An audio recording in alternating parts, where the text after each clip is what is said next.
За зраду України до відповідальності активісти громадського формування «Аскер» зібрали інформацію про тих, хто, порушуючи українське законодавство, взяли участь в організації незаконних виборів у Криму.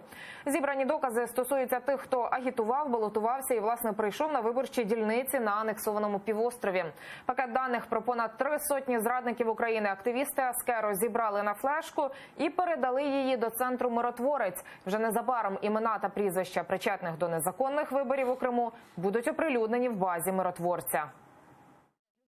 Нашими активистами была собрана информация о так называемых выборах, об активных участниках, те, кто принимал непосредственно выборы, так называемые депутаты, те, кто агитировал, те, кто участвовал в выборах. Мы собрали эту информацию, и мы, как активное гражданское формирование, будем передавать эту информацию в миротворец. Мы продолжаем бороться за Украину, мы продолжаем собирать информацию, мы продолжаем бороться с сепаратистами и предателями Украины.